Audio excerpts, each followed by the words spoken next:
everyone. My name is Phil and welcome to Phil Does 3D.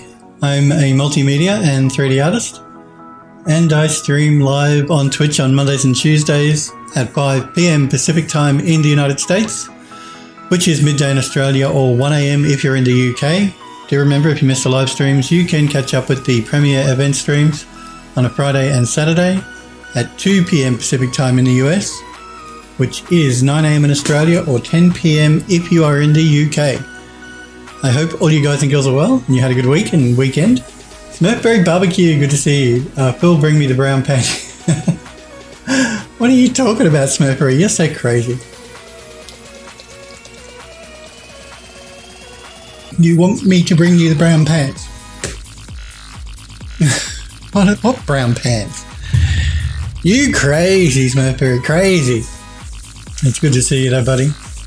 I hope you're well. I hope you're, I'm not sure if the storms that are affecting the US are affecting you where you are, but I did hear about it on the news, those bad storms that are lashing the east coast of the US. Yes. Always get my east and west mixed up. What are we doing? Oh, that's right. We're working on some photogrammetry stuff. We're going to create a new model that we're going to be modeling in Max and rendering in Eon View. That's the plan anyway. And this week will be the last week of streams for me until the new year. I'm streaming tomorrow, as usual. But that will be the last stream for this year, and then I'll be back on the 7th. I'm taking a Christmas break and going to see my brother and my sister up in Queensland, so I'm flying interstate. Actually, my brother lives in New South Wales, my sister lives in Queensland, so I'm going to fly up to Queensland, then back to New South Wales, and then back to Victoria. So I'm going to do the full trip. No storms right where you are right now? Well, that's good to hear, Smurfberry. I know that there have been pretty bad storms in the US, both snowstorms and rain, flooding. And of course, we've just had bushfires in Australia, so coming into summer here, I guess, it's to be expected. It's a bit chilly, but that's all. I'll swap your Smurfberry and come here. It's getting warm here now. Are you expecting some rain later in the week? I like rain. I love sleeping and listening to rain falling. It's just love it. Love the sound of rain. And we don't get as much as we used to anymore, unfortunately, in Victoria. It's that global warming. I tell you, it's that global warming. So what were we doing last week? We were working on this urn. Well, we're turning it into an urn. It was just a decoration on a monument. We're going to turn it into an urn because I want to put it in a rotunda and put it on a garden terrace. And last week we were working in ZBrush, just cleaning it up because you can't use something directly from Photogrammetry. You either need to clean it up, do some poly reduction, and in this case, we have to re-UV map it as well. And the reason we have to re-UV map it is because if we look at the UV map that Reality Capture, which was the photogrammetry software I used to capture the model, if we look at the texture that it creates, the UV maps, it's only using half of our texture map. So even though this is an 8K texture map, Reality Capture only UVs half of it. Don't ask me why, that's just a quirk of the software. So we're going to re-UV map it to take up the full texture space, and that'll allow us to knock the texture back to a 4K texture without losing any of the detail. So we'll do that after we do an optimization pass. Now, the reason we're optimizing the model is at the moment the model is, I will tell you when I find the button, is 1.5 million polygons, which is quite a lot for just an urn. You could leave it that way if you're just going to be doing a render. That's nothing wrong with that, but you're using up more memory than you really need to. So we're going to do a reduction on the polys, I think.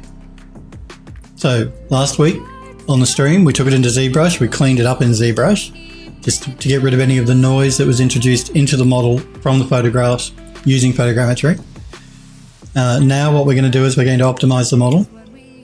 And the best way to do that in Max is to use the Pro Optimizer. It's a modifier built into Max. It does an incredibly good job. If you're used to using other tools, like Mood Tools have an optimization plugin for Max and for Maya.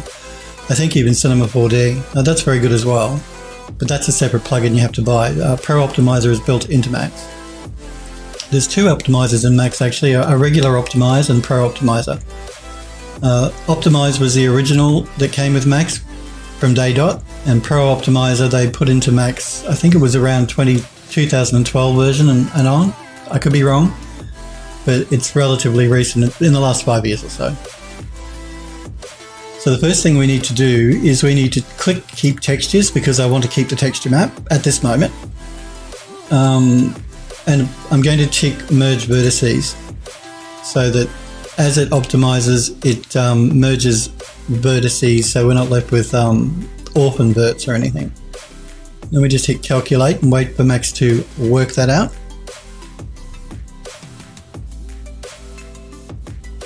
Remember, if you've got any questions or anything you're not sure about, feel free to pop into chat and ask me. If you just want to pop in and say hello, that's always welcome. But if all you want to do is watch, that's completely fine. Now, it just takes Max a little while here while it's merging its verts. It will get there, I promise. Smurpery says, I had to take my headphones off for a moment. What's the name of the modifier? It's called Pro Optimizer. It's built into Max. Like I said, the original was Optimize, and then they, in around 2012 version of Max, they added a new one called Pro Optimizer. And Pro Optimizer is, I believe, built on Mood Tools, which is an optimized plugin that you can buy for Max or Maya or Cinema 4D. I believe Autodesk sort of, they may have even merged part of the code of that plugin into this optimized Pro Optimizer modifier that they added. So yes, it comes standard with 3D Studio Max. It's called Pro Optimizer. Not to be mistaken with the original Optimize. It's a better version of the original Optimize, because you have all of these options you can turn on or off depending on what the object is. You can merge faces as well, but I find merging verts will merge faces anyway. So now that it's calculated it, and it starts at 100%, so it's not reduced the model at all. I'm going to take that from 100% to 10%, so I'm going to remove 90% of the polygons. Now, if we look at the model here, and I just turn the modifier on and off, so original model, 1.5 million polys, Pro Optimized model, and it is 162,000 polygons. So we've gone from 1.5 million to 162,000, and you really can't tell much of a difference. Yeah, no, it's done a very good job. It does a really good job. Edged faces, Smurpery says, you can exclude boundaries. You can merge faces. I'm not sure about edged faces. What do you mean edged faces, Smurpery?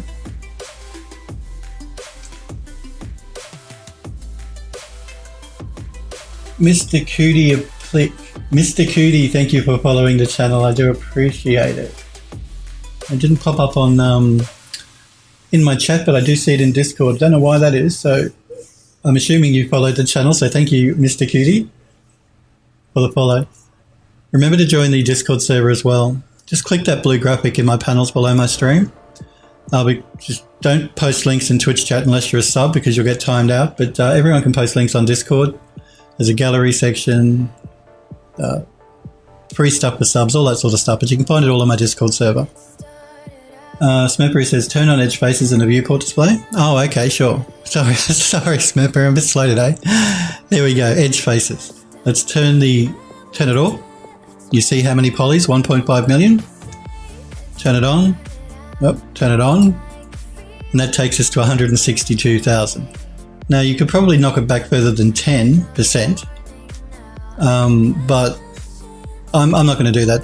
This is a model that I'm going to be using in a render, so I don't need to reduce polys more than 162,000. That's fine. 1.5 million was a bit high, but 162,000 is fine. So yes, again, off 1.5 million and on 162,000. without losing any detailing of the model. As you can see, it still looks the same as it did before. So we'll use less memory when we're doing our renders, or even when we're just working with the object in Max. And it will be much easier on the viewport and stuff. We won't have as many polys to throw around, although Max can handle millions of polygons now, it's not a problem. Smurfberry says, did you end up looking at ArtStation's market? I did, Smurfberry. I even had to send a support ticket to them because it wasn't showing up in my account to actually open a store. But that was because I had no images in ArtStation. So the support got back to me very quickly. They were very good, saying, yeah, if you add an image to your gallery, then the option to open up a store will show up, and it did. I haven't opened a store yet. I was looking into it over the weekend. They take 30% cut like most other stores, so that's fine. That's what they all do. I just want to have a bit of a look through the marketplace before I decide whether I want to sell stuff there or not. But I did put a couple of images in my ArtStation gallery. The reason I haven't bothered with my ArtStation account, even though I've had it for a few years, is simply because I have my own website which has my own gallery on it. ArtStation is great if you don't have your own website. It's a good site anyway. I'm not going to say don't get ArtStation, don't open an account, even if you do have your own website, because I have. But it's really good for people that don't have their own website and want a place to show their work. It's good for a lot of other reasons too, though, networking, all that sort of stuff. So it's always wise to have an ArtStation account. And I'm going to add more images to my gallery over the next few weeks in the beginning of next year. And I'll look at opening a store there once I've checked out the marketplace. Smurfberry says, I could swear it was less than 30%. Maybe that's for pro accounts. It is, yeah. If you have a pro account, which you pay for, obviously, then I believe that's reduced to 20% cut. So you get 70% if you don't have a pro account, and you get 80% of the sale if you do have a pro account. I believe that's what I read.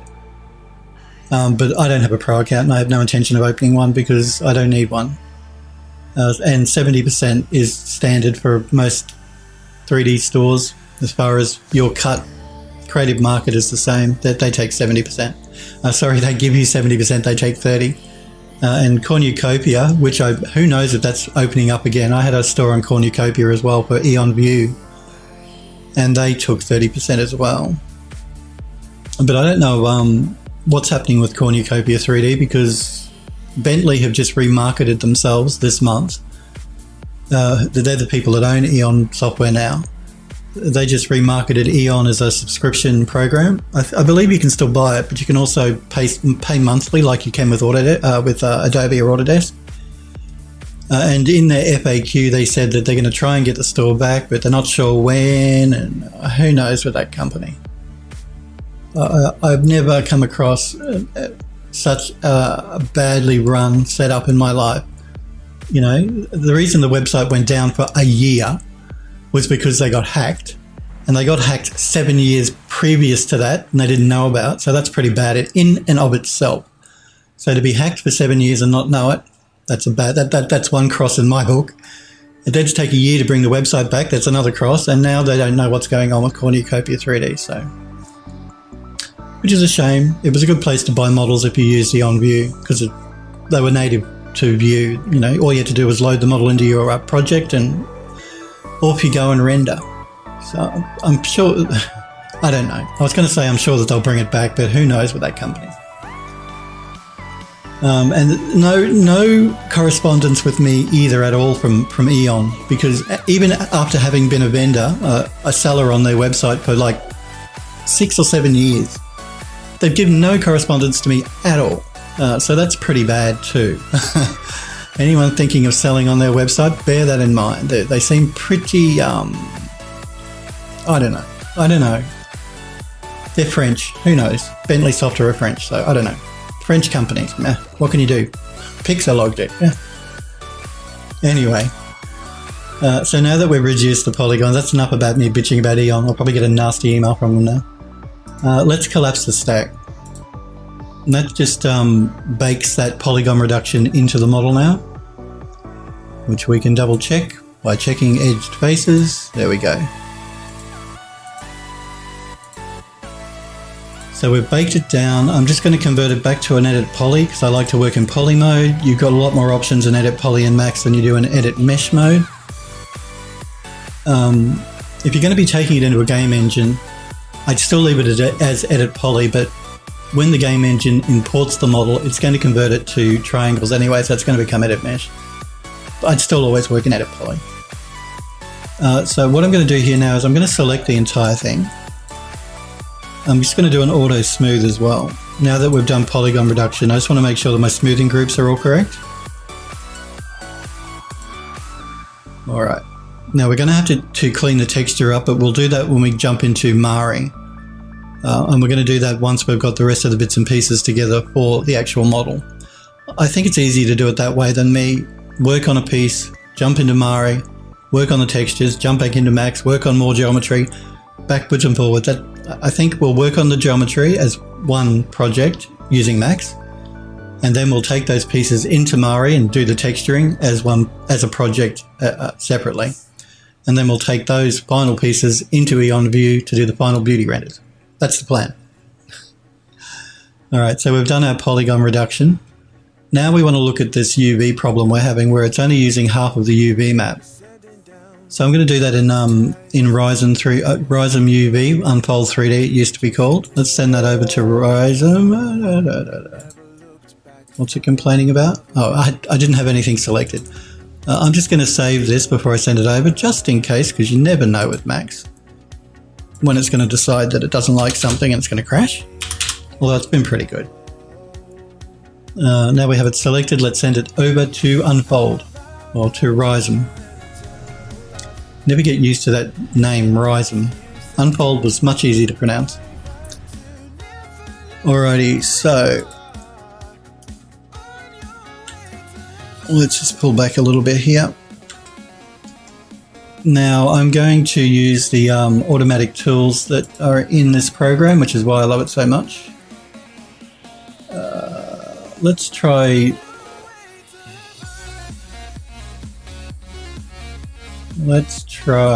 Mosaic first. Let's see what that gives us.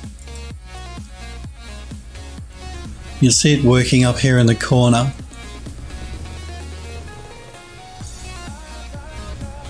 I love this program. It saves me so much time UV mapping.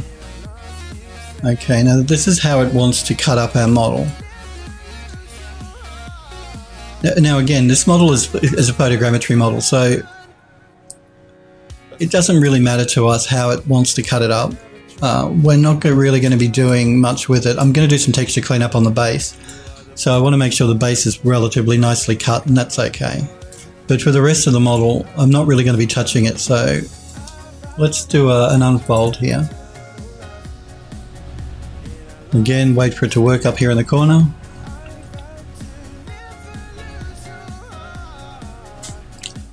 Now I did make a mistake before I did this. I've just realized. I want to duplicate the model in Max before I send it over, because I want to keep texture map 1 because I need to do a render to texture. So what I'm going to do here is I'm just going to close this down. It's going to say I haven't saved it. No, I don't want to save it. And it's going to complain. Fine. So what I'm going to do is I'm just going to duplicate this by holding down the Shift key. I'm going to send this duplicate over to Unfold. And again, the reason I have to do this is because I'm going to be doing a render to texture and I don't want it to overwrite UV map 1. You can set the UV maps inside of the program here, but I found it can be a bit temperamental sometimes. So again, let's just pull back a little bit. Let's do the same thing, Mosaic. So yeah, this program, great program, love it. Does automatic UV mapping, because it's one of the things I hate doing in 3D is UV mapping. Okay, let's unfold that.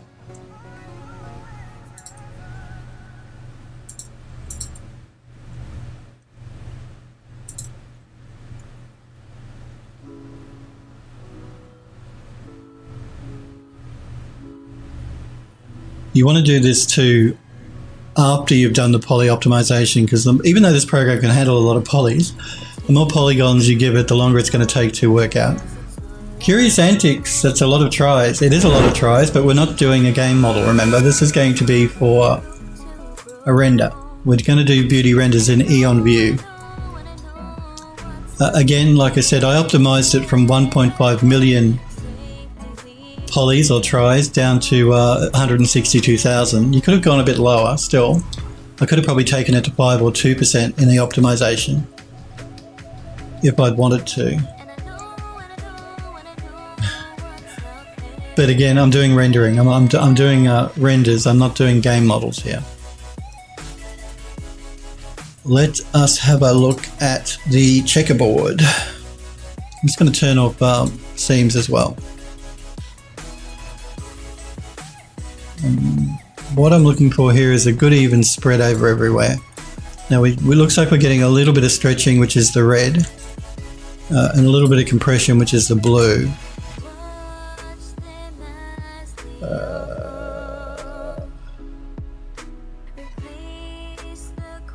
Okay, well that's not a terrible result, but not great. Let us go back and try a couple of the other automatic tools. So I'm just going to Control Z this, and so we're back to our original. Let's try this one, which is the Auto Select Sharp Edges. See what result that gives us. Smempery says that exploded shell view before it was packaged was terrifying. Now this I can already tell by looking at that wasn't great. So let's try the next one. Curious Antics says still a CPU quits at that point. Your CPU quits the best, and Smempery says the base is all messed up, but most of it seems fine. Yeah, the base was messed up. Now this is going to give us a lot of cuts. We'll see what it does with it. We can always undo it. The program's relatively quick. Let's pack it.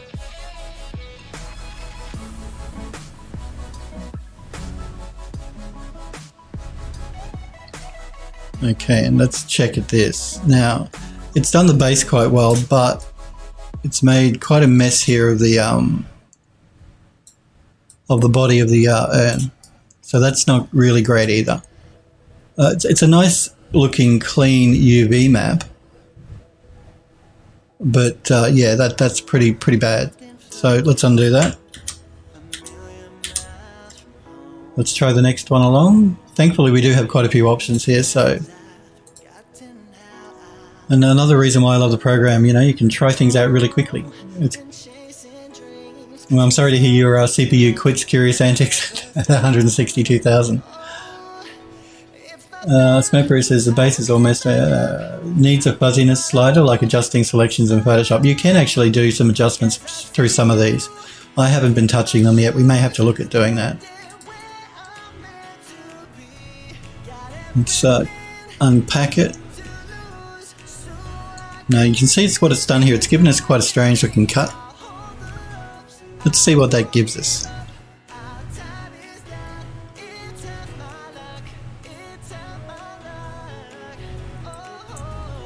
Smokberry says, where is the Apply Deep Learning Network button? I know, doesn't everything come with that now? I'm just getting it to pack the UVs within the 0 to 1 space now. You can see what it's done here. It's done like a pelt map.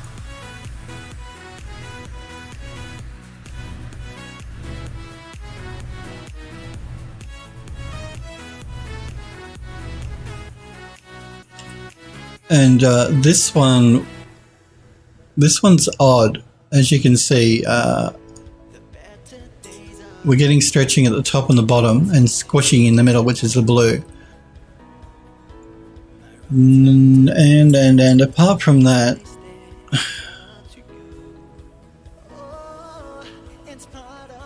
it's weird. There are tools in here that we can use to actually reduce the stretching or the squashing, but I don't really know if it's really going to be worth it. They moved everything around. This is a new version of the software, and they've redone the interface, and I haven't used it since the last version, so I've got to find everything again.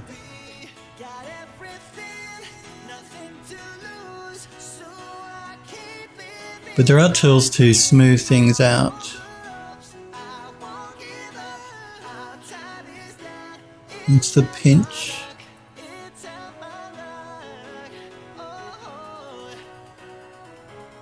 It's the spread.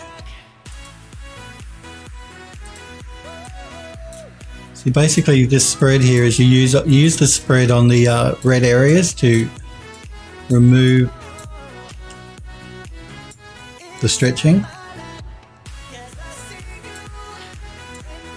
But I really, like I said, don't think it's really going to be worthwhile because I don't really like the way it's UV mapped that.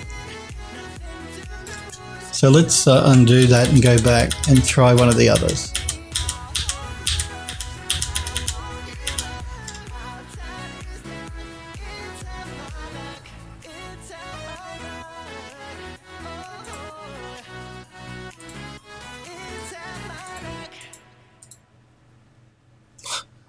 Wondering where my options are gone. I must make sure I select the right button over here.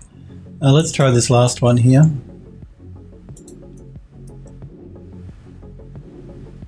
Not going to work with a single shell. No, it's not.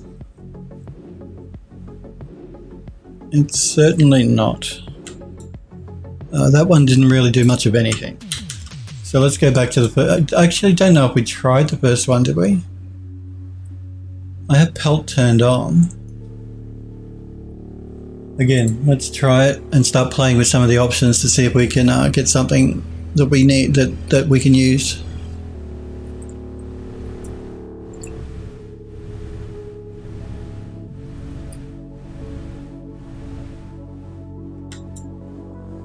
I don't actually think we tried this one. I think we jumped straight to the second one.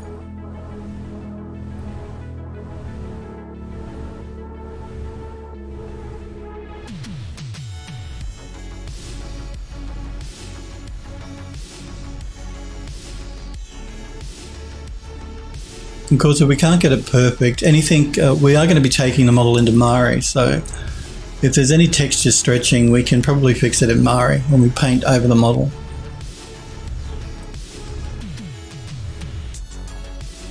Let's get it to packet. I can already tell though, even when it repacks, we can see we're getting stretching at the top and at the bottom. To me, it looked like the second one was the best option, and then we're going to have to see if we can't make some alteration.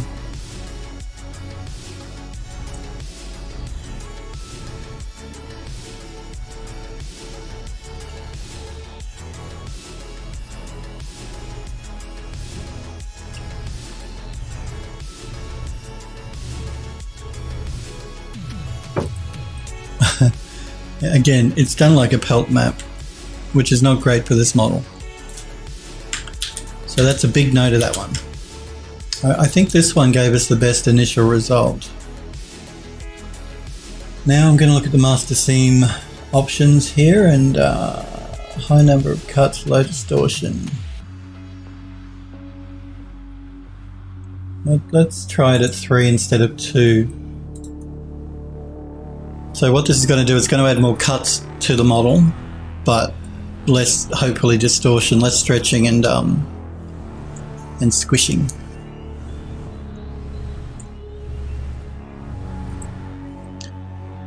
Okay, let's get it to do its cut.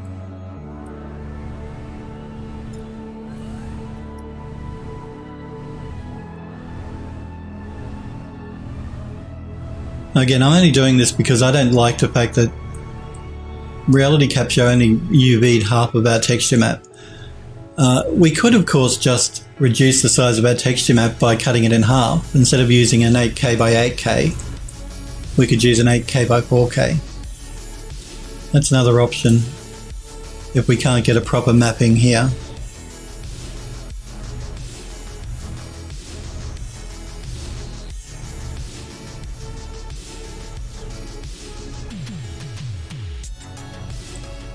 Okay, now again, it does most of it okay. It's the base that it has a real problem with.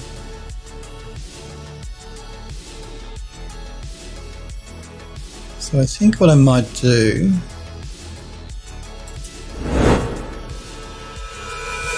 I can either mess around with the UVs inside the editor here, or I can do some stuff in Max.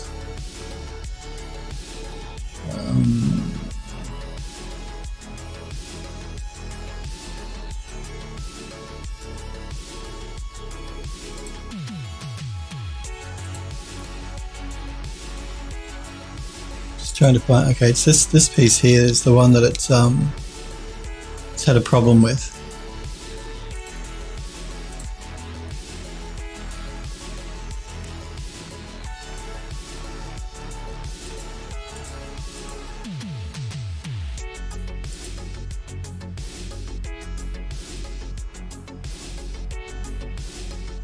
No, we don't want to clone it.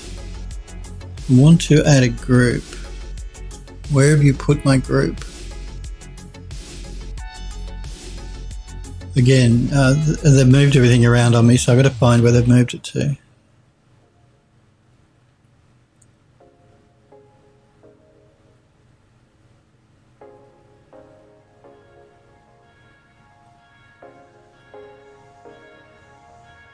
I don't know why they decide to move everything when they update the software.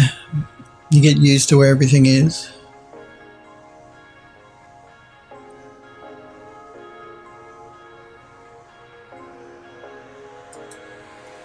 Okay, isolate.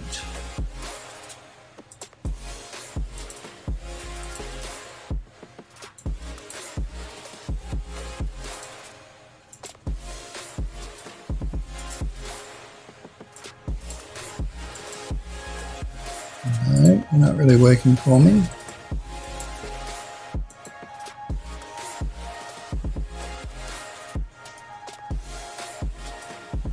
I think what I might do is I might do it in Max.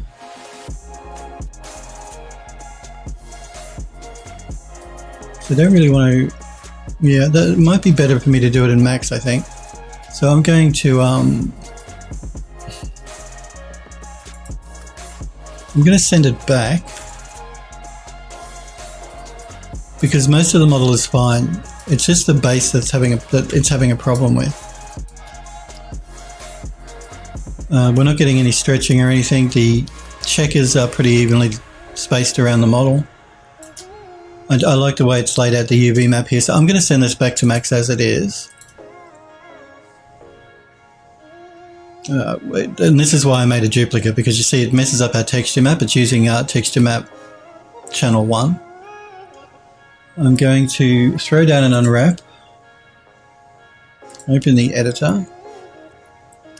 I know from selecting it inside of Unfold or Horizon that that's the bit that I'm looking at.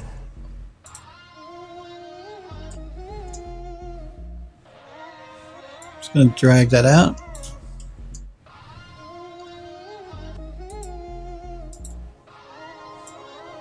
I'm going to do a flatten mapping.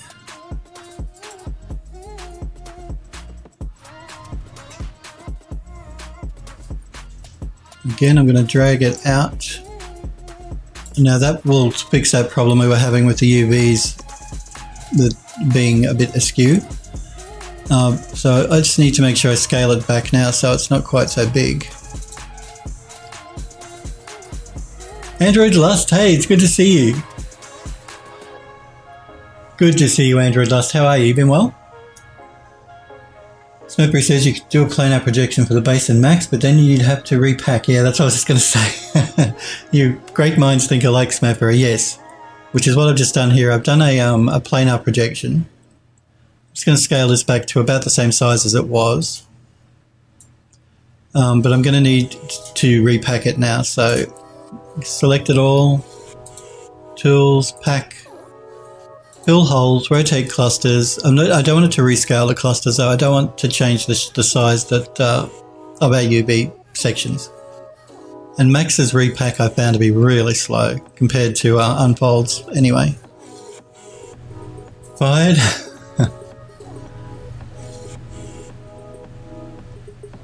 You're late, but you're here. That's the important thing, Android Lust. Fashionably late is never a problem. So now Max has just repacked that for me, and that will hopefully be good for what we want. Let's find out. what I'm going to do is I'm going to go to the channel info.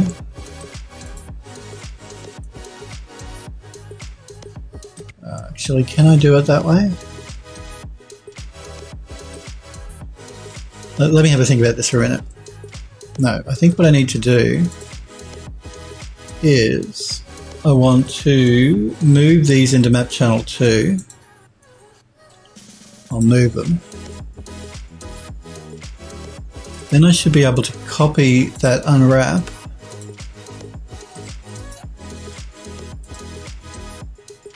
paste it into the original. So now we've got our original map channel as channel 1, and I've just pasted in the redone into channel 2. Now what I can do is I'm just going to turn off these seams because they really annoy me. Now I can do a render to texture. If I can find render to texture, there we go. Again, let's give Max a minute to work it out. There we go. I don't know why that happens with Max. It sometimes takes it a good 5 seconds before it works out what it wants to put in the box here. So we're going to use existing channel 2. Again, we're going to add a diffuse map. I'm going to make it a 4K map, so 4096 by 4096. Because at the moment it's an 8K texture. We want a 4K texture. Let's get it to save into our folder where our line earn is, which is here, and I'm going to save it as a JPEG file. Simply because JPEG is fine for me. If you want to leave it as Targa, Targa is good because it's lossless. You can save it as PNG if you wanted to, but I'm going to use JPEG. I'm going to call this one line earn new UV. I'm going to make sure that I'm using 100% quality for the JPEG though. I don't want any, as less reduction as possible. And let's save that. So we're using existing channel 2. We're saving it as a 4K texture. It's going to complain when I hit render because I haven't assigned it. Just click continue. And let's wait for Max to render that out.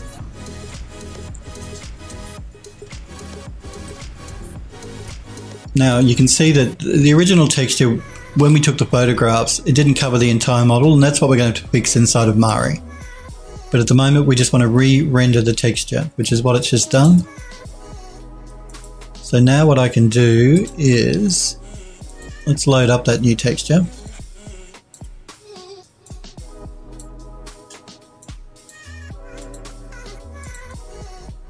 Which is this one here. Let's make sure we turn on show shaded so we can see it in the viewport. Okay, so our original texture over here on the left and new texture over here on the right. Original texture, well, only using half of our UV map, so a lot of wasted space. One option, like I said, was we could reduce the texture in half, so it was say 4096 by 8K, so 4 by 8K, but I wanted to re-render it to use a whole 4K texture, which is what we've got here with the new render to texture. So we need to go into our channel info. I need to copy the UVs from channel 2 into channel 1, which messes our texture up, of course. I'm going to clear channel 2 because I don't need it anymore. And it does add to the file size the more channels you have. And now I'm going to assign that new texture we just rendered out. Now we're back to our original texture. But we've reduced it from an 8K to a 4K texture, and we're using all of our UV space now. I can delete that because I don't need it. Okay, so we optimized the model. We took it from 1.5 million to 162,000. And we reduced the texture from 8K to 4K without losing any detail because the 8K texture was only using half of our UV space anyway. That's a quirk of reality capture of the photogrammetry software. I found that when I do stuff in Bentley, it uses the whole UV space and the UVs are quite nicely laid out. And Photoscan Metashape now, as they call it, Agisoft software, I found that does a pretty good UV map as well, but Reality Capture doesn't. It's just a quirk of the software, the way that the programmers have created the algorithm that works out the UV map. It needs some work, I think. So bear that in mind if you do want to use Reality Capture, which is a great program. I love it. It's my personal. Whenever I do personal work, I use Reality Capture now because it's the fastest I've ever used. You know, it creates a model incredibly quickly compared to the others. It's just the UV mapping is not great. But you saw me fix it up here, so it's not like it's difficult to do.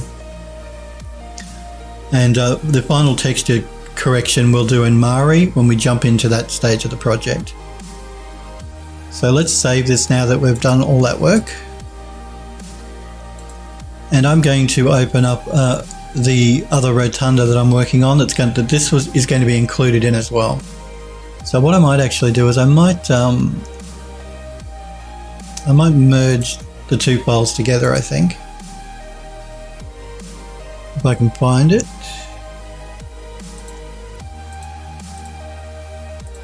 It will be under Temple of the Winds, Max Model, and I think it's revision 4. I want everything.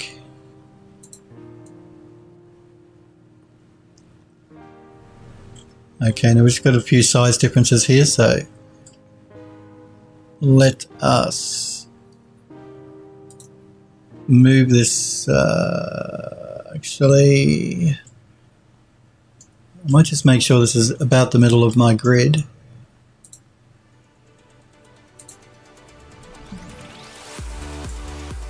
Just so it's easier for me to work. And I may move the urn out. So we've got the bowl, the lion urn, and the rim.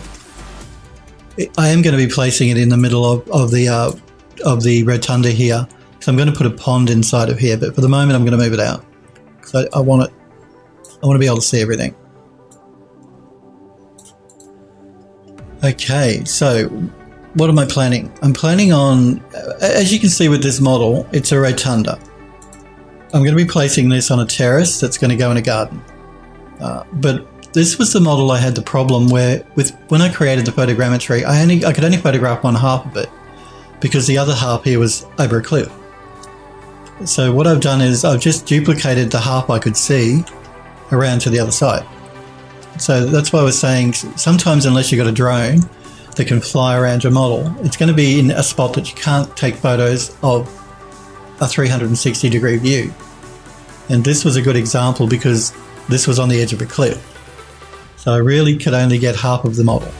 So all I've done is duplicated it to the other side. So yeah, sometimes if you can't get a full photo set from your model, then just duplicate what you can't get, if that makes sense, guys. So again, I'll just show you what I mean by showing you a couple of the photos that I took for that model. Photogrammetry pics, Botanical Gardens, Temple of the Winds. So yeah, there's a cliff here, like, you know, a 20 or 30 meter cliff face, and the cliff comes right up to the very edge here.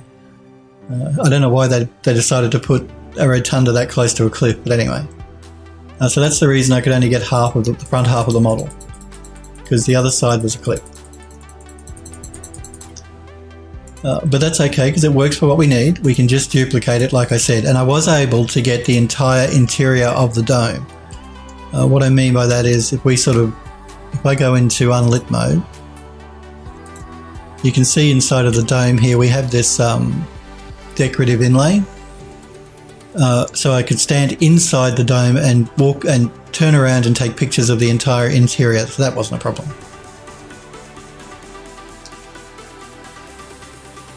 It was just the roof and the other half that I couldn't get. So that's how I fixed that problem. Just duplicate it if you can't get it. If you can, you can't always just duplicate. It's not always going to work. You got to work with what you have. That's exactly right, Android Lusk. You got to work with what you got. Because there are going to be times when you're doing photogrammetry If I had the drone with me when I was taking these photos, then I could have used the drone to actually capture the other side. But somebody else in the studio was using it, so I couldn't take it with me. So if you don't have a drone, you've only got your camera and your legs, you're going to just have to work with what you got. Smurper says cliffside rotundas are great for dramatic movie scenes. That's right. I actually did one. One of the rotundas I've done, I put on a cliff as part of the beauty render I did in Eon View. It's right on the top of this cliff overlooking a valley. It makes for a great visual, but not great for photogrammetry if you've got to walk around the other side and take pictures. Android Lust says, or if the date is going bad. Oh, wow. Wow. Okay, so what I'm planning for our little scene that we're going to create in Eon View is we're going to be working with this rotunda. We're going to be working with these urns, these lion urns now. And I'm going to put a pond inside of this rotunda just for something different, because you guys saw me work on the Baroque Terrace. That was my first project I ever did on Twitch. So I want to do something a little bit more interesting than that. It's a bit different than that. Plus, I'm putting it for sale on my store, so I want something a bit different from the other stuff I've done. So what I'm going to do is I'm going to put a pond inside of here. And then I'm going to put this rotunda on a lowish terrace with a couple of decorative sculptures at the front. Probably, I'm thinking at this stage of having 4 steps going up to the rotunda, and putting sculptures either side of the stairs on those 4 corners. That's what I'm thinking, but we'll work that out when I start playing with shapes in Max to decide exactly what design I want for this garden, ornament, rotunda, terrace, whatever you want to call it. You kid. I hope you kid, Android Lust. I won't be going anywhere with you. Get pushed off a cliff. I'm sure you're kidding. I know you're kidding. I hope you're kidding. All right. So I'm going to start with the base here, I think. I think we might do some work on... we could either do some work on the pond area, or I could jump into reality capture and we can start doing a capture of the sculpture I want to use. But for now, I think we'll work on the base. You see all the areas here that are just plain geometry, green, purple, blue. That's stuff that I need to do by hand inside of Mari, texture by hand. And I want to make the rotunda look a little different than the actual photograph that it's based on, because there's no fun in just making something that's an exact copy of a photo in photogrammetry. I always like to take the photogrammetry object and add to it, alter it a little bit, make it more unique, more me, if that makes sense. No, it won't work for everything. Like, say you want to do photogrammetry of a fire hydrant, well then it's a fire hydrant. There's not a lot you can do that's different. But when it comes to things like architecture, I always like to add my own stuff, my own little design. So yeah, the pieces you see that are just a plain colour are the bits that I've added that I'm going to texture up in Mari. The same goes here with the actual columns. I didn't like the original columns. They were very boring. They were just grey. I don't know what it is. I think it might have been like a granite. So I'm going to texture them up or do something a bit more interesting with the columns. So I remove the columns. I like the decorative pieces at the top here. It's really unusual. It's actually staghorns. I don't know if you guys in the US or around the world you call it the same thing, but in this country we call them staghorns. They're a tropical plant, and that's what they look like basically. They sort of they attach themselves to the sides of trees, and leaves and dead stuff gets caught in the top here, which the plant then waits for it to decompose, and then that's what the plant uses for food. Anything that's sort of caught up behind their leaves here against the tree trunk. And they're called staghorns in this country. And that's basically what this is based on. The original design, whoever, I can't remember the gentleman that actually created it for the botanical gardens, but it's based on staghorns. And I thought they were interesting, so I kept those.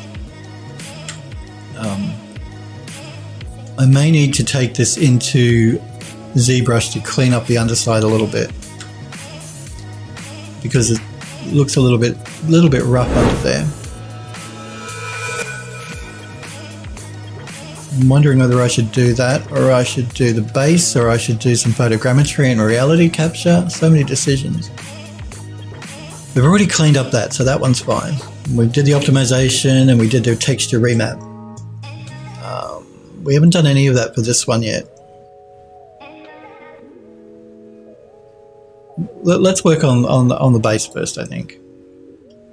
So what I've done here is I want to put a little decorative rail around the pond, and all I've done is create a spline that was basically down, circle, down, that I've then used the array tool inside of Max to place around a spline which I used for the array to follow to give us our little decorative ironwork. And then what I've done is, if I go into the top view, I've actually moved a couple of them, put them off center, because remember I was saying to you, don't make things too perfect. And we were talking about using an array, and I said, yeah, use an array by all means to get it done quickly, but then go in and actually move a couple of them by hand so they're not all completely perfect. A couple of them are a little further apart, a couple of them are sort of skewed a little bit.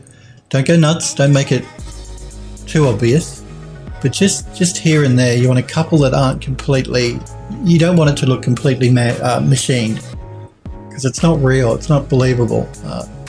Anything that's old, particularly like this rotunda would be, chances are it's going to have been knocked about at some stage. Somebody's hit one of them or something has happened, and they're not all completely perfect.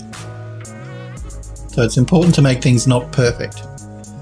It's very easy to make things perfect inside of 3D, and the same goes with textures. That's why textures can't be perfectly clean either. Nothing is ever perfectly clean unless it's come off a production line, and even then.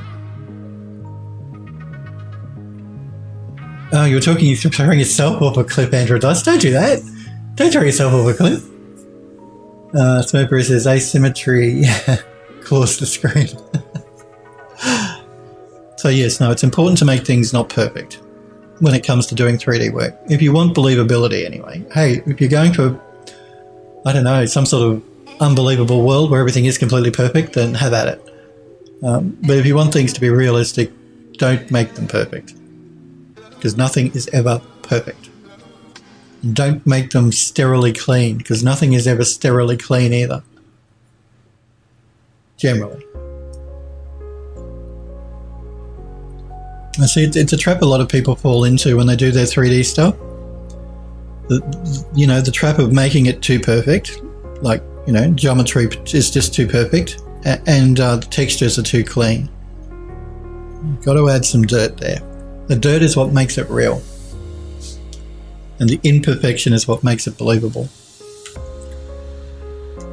So yes, I didn't show you the step of making these because, like I said, it's incredibly simple. Just a spline. I created a spline in Max. Just used the line tool, just in my side viewport. All I had to do was come in and go like this, and go like this, and like this, and then go like this. Just to create a spline. This is to create the actual design. And then all you have to do in Max is go into your rendering tab. You want to enable it in the viewport, and I chose rectangular, or you can make it radial if you want, but I want a rectangle, and then you can make all your adjustments as needed inside of here. And that's how you create, geometry for ironwork, basically. And then I just used an array tool, because I'm moving in 3D in a viewport that's not supposed to be 3D. Is the top view? Was it the top view? No, it was the left view, I think.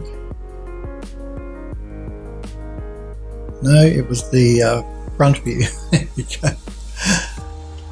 go. Then just use an array to actually place them, and then come in and make them less perfect. I haven't done them all yet, but I need to go through this. So I'm going to isolate this so it's easier for us to work on. I've just grouped it at the moment, so I'm going to ungroup it. And if I zoom in here, you can see a couple of them I've beveled and some of them I haven't. So these ones here are the original, I believe. Hang on, let me check. No, these ones here are the original.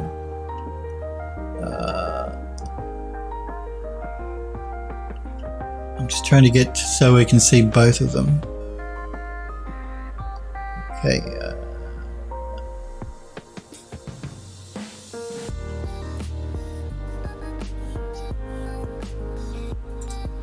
So I've got a chamfer on these ones, which go up to here. Okay. So yes, the original one's very hard edge, very unnatural. You never get a hard edge, and it's something I always harp on about, but you want to soften those edges up like what I have here. So not a hard edge, but a softer edge. So I'm just going to copy that chamfer modifier onto these others. Quick Draw, good to see you, Quick Draw. How are you? And hello to you too, Quick Draw. So yeah, this is what I love about Max's modifier stack. I can just copy modifiers between objects. I don't have to get in there and do it all by hand again. So I just did one section, and then I've come in, and now I'm just adding the chamfer modifier to soften up the edges of all the other pieces.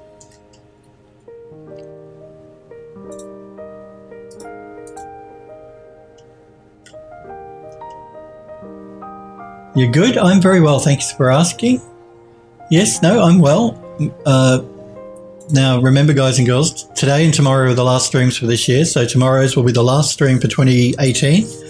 And then I'm on break until the 7th of January, and I'm back on Monday the 7th. So I'll remind you guys again tomorrow, but today and tomorrow will be the last streams for 2019, and then it'll be next year. Because I'm flying up to see my brother and my sister interstate. Okay, so now we have the chamfer modifier on all of our pieces. The next thing to do is to collapse the stack and attach them all together. It just makes them easier to work with. Quick Draw says, posted a plugin in Discord you might like. Okay, let me check it out. Quad Chamfer. I've actually heard of Quad Chamfer. Yeah, Quad Chamfer is the first 3D Studio Max script that produces all quad chamfers, unlike the normal 3D Studio Max chamfer, which produces a lot of triangles. You are that is true. Actually, I'm going to pop it into the stream because it could be useful for someone watching that hasn't used it before or isn't aware of it.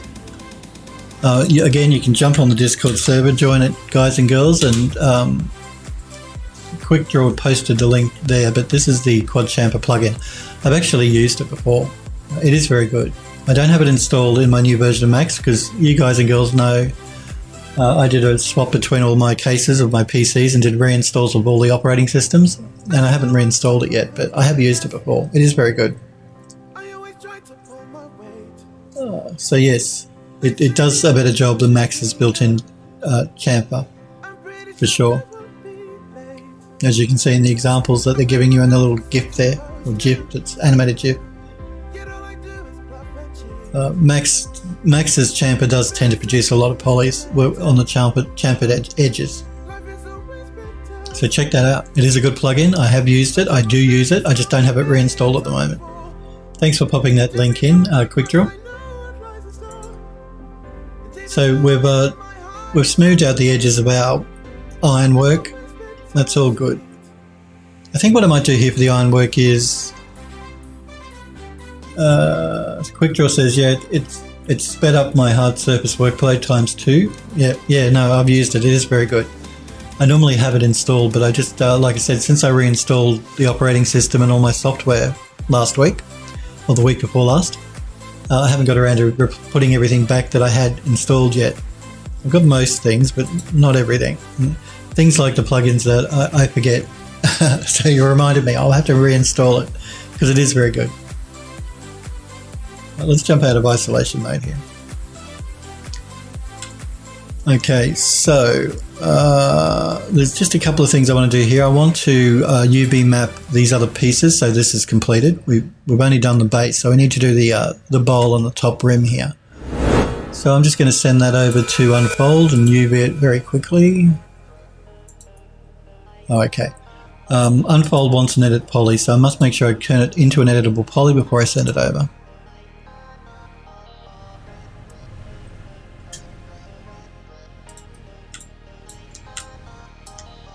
Okay, let's try the automated tool here. Let's see what it gives us. I'm just going to turn checker on here. And again, terrible.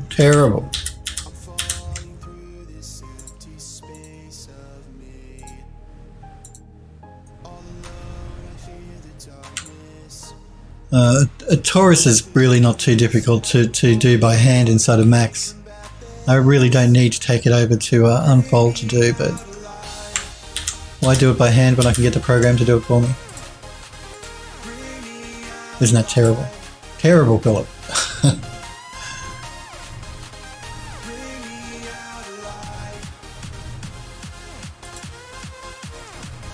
Again, I can tell already this is not going to be great.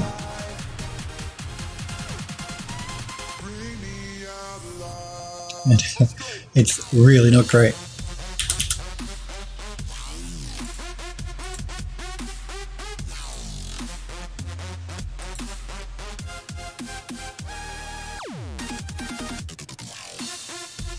You've never heard of Unfold? No, it's not free quick draw. It's actually called Rhizome Labs. I've mentioned it a few before when I've worked with it on stream. It's used to be called Unfold 3D.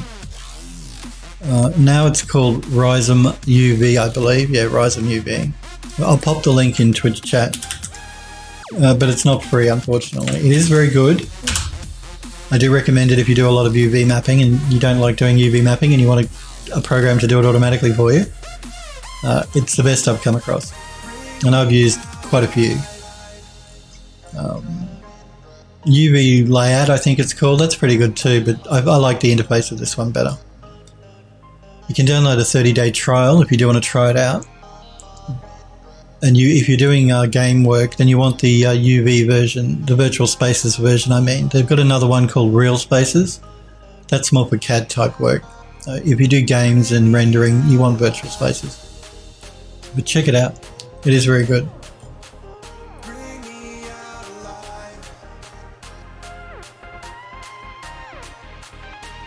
Yeah, if you hate UVs as Android Lust says like I do, then it's great, it does it automatically. And Sniper Echo, it's good to see you, buddy. QuickDraw says, does it automate 0 to 1 packing? Yes, it does. It also does UDIMs. So if you want to use UDIMs, it does all that as well for you if you need UDIMs. But it certainly does automate the 0 to 1 packing. So do check it out. It's the best I've used. And like I said, I've used a lot of different plugins for Macs, a lot of different software, third-party software, and this is the best. It's incredibly fast. It does a pretty good job for its automated tools. Sometimes you've got to go in there and fix things by hand, like we had to do. But generally, it's great. So it's a 3-click unwrap. It's wonderful. I'm doing really well, thanks, Sniper. Are you okay, buddy? Are you doing good? Again, Sniper Echo asked, and I'll mention it here for anyone watching that might know more than I do, but he asked if anyone knew about software called OpenVD, which sounds rude, VDB, which does look incredibly cool, Sniper Echo, I have to admit. The link is in Discord. This is the software Sniper Echo is talking about. And it does look incredibly cool. And it's open source, so it's free. It looks like if you work with particles and stuff, it's really useful. So yeah, anyone that knows anything about that, I have not used it, unfortunately, Sniper, but it does look great. It might be something I might look into. I don't do a lot of particle work though. But it may have uses apart from particles. Because yeah, geometric transforms and things, it does look very useful, very cool.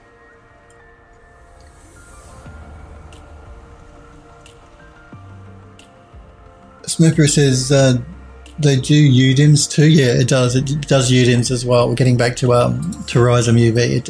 It does UDIMs too. So it does multiple texture map channels. It does UDIMs. Pretty much most of what you need. QuickDraw says, I used Hedis UV, a Hedis UV layout. I've used that before too, for a number of years. Yeah, look, Hedis is great. It's made by a company here in Australia, and it's great software. I just hate the interface. The interface of Hedis UV layout looks like something from the 80s. It's really, they need to update the interface, because anyone that watches my channel knows the interface is everything to me. Must be a good, clean interface. Really annoys me when it's not Pixelogic, ZBrush. So I like the interface of this software, and the algorithms that do the unwrapping are very good. It's very fast. So yeah, but I used to use Hedis as well prior to me using this. So yep, no, Hedis is good. Just the interface on Hedis I don't like the look of. Sniper says, yeah, it's pretty high-end stuff. She's talking about the OpenVDB. You're getting stuck into that this week, Sniper? Let me know how you go, because it looks like really interesting software. And the fact that it's open source, that's even better. QuickDraw says, yeah, it was garbage. Are you talking about Hedis, QuickDraw? I wouldn't call it garbage, but this is much nicer. much nicer. Let me just, my firewall is going off here. Allow the program. I locked down my computer. Anyone wondering why I'm getting little pop-ups in the corner there about my firewall? I lock my PCs down. I do that because I work on NDA stuff, and I can't risk any of that leaking out over the net. So I lock it down so much that anytime a program wants to get out, it gives me a notification down there. And if if it's something that's okay, I allow it, and if it's not, then I block it. So just in case any of you guys and girls are wondering why that pop-up was there, this will be fine for what we want. That's okay. I could keep going. Let's keep going. Why not? Let's see what the other ones will give us.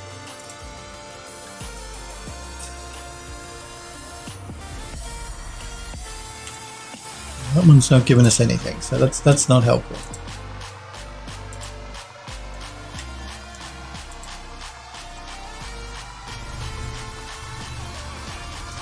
Sniper says, what firewall do you recommend, if you don't mind me saying? I recommend Microsoft's built-in firewall. That's what I use. I use Windows Defender.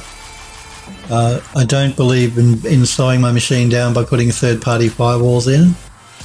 Windows Defender, but with this other program, which tells you, because by default Windows Defender blocks all incoming and allows all outgoing. I block everything, but when you do that, things will stop working. Like some software that's built into Windows needs a connection to the net to work, and there's no way for Windows Defender to tell you that it can't get out. So I download a free program that works with Windows Defender that pops up to tell me when something needs to get out, and lets me know that way it tells me if I want it to or not. Once you set up the rule, it does the rule automatically for you in the firewall, then it won't bother you again. But Windows Firewall for the win, with this free software that you can download that works with Windows Firewall to give you more control over Windows Firewall.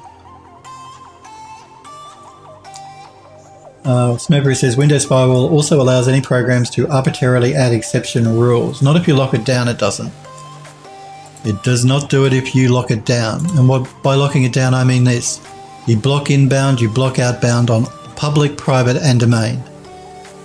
That locks it down. It doesn't even allow its own telemetry data to get out. Trust me, I know.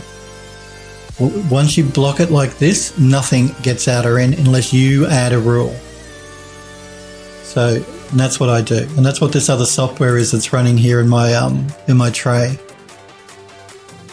It's called Windows Firewall Control. It's free software to download. I wish I could remember the web address for it. let me see if I can't find it. If you do use Windows, I really recommend it. It's really, if you use Windows Firewall, that is. Windows Firewall Control. It's completely free. This is it here. Yep, that's it. I'll put the link in Twitch chat. It's really good.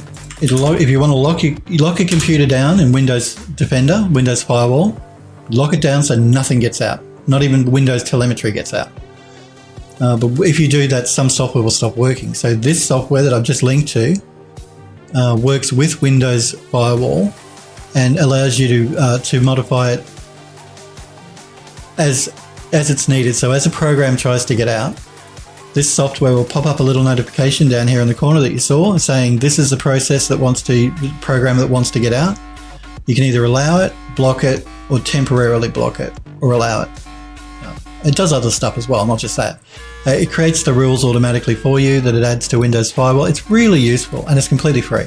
So if you use Windows Firewall, you want to lock it down, but you don't want your software to stop working, install this little bit of software. It's very, very lightweight.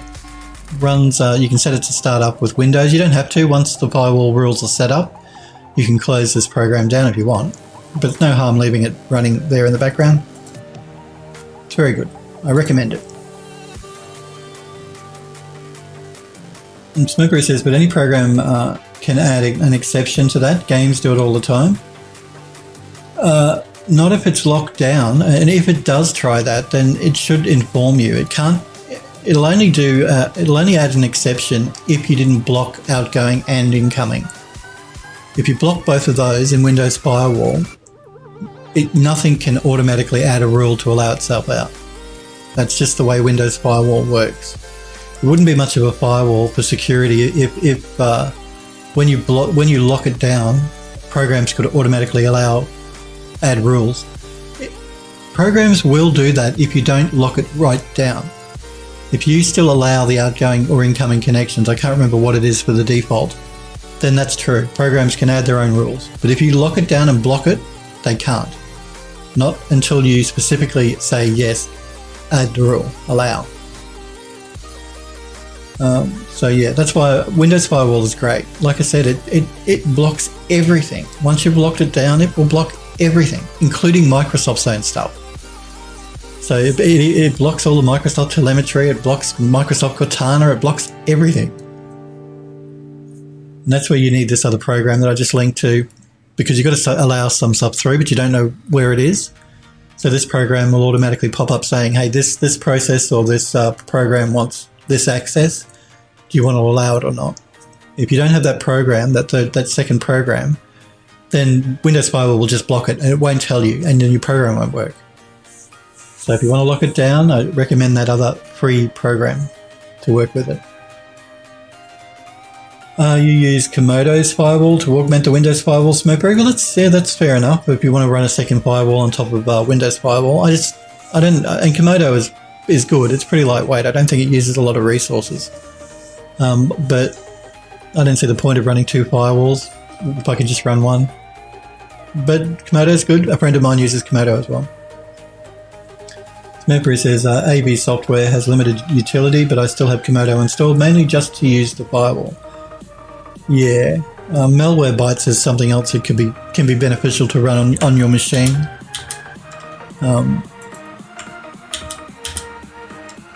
It's very good as well. I don't run it. I have licenses for malware bytes on 3 machines. I've got 3 licenses, but I haven't installed it. I probably won't reinstall it. But if you're paranoid, it's a good program as well. It's not a firewall. It's more of anti-phishing and all that sort of stuff software. But I don't like to run too much stuff that's going to slow my my machine down. So I don't want to install another firewall program or another AV program. I trust Windows Defender. It's never let me down. It could be a mistake one day, but I've used it for years and years and I've never had a problem. I've never caught a virus. It's always been incredibly good. I mean, it did go through a period where it was pretty crap, but Microsoft improved it a lot.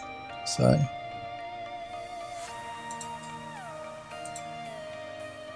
Yeah, I think this one was the best one. This one will do for what we want. Let's send that back. Because again, we're going to be texturing this up in Mari.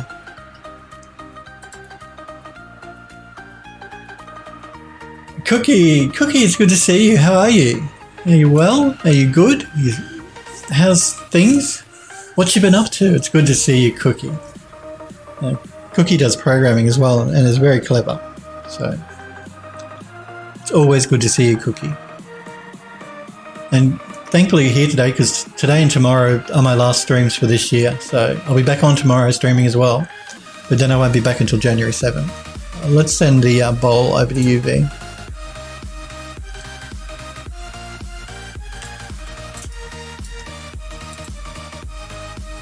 Okay, let's try the first one and see what it gives us.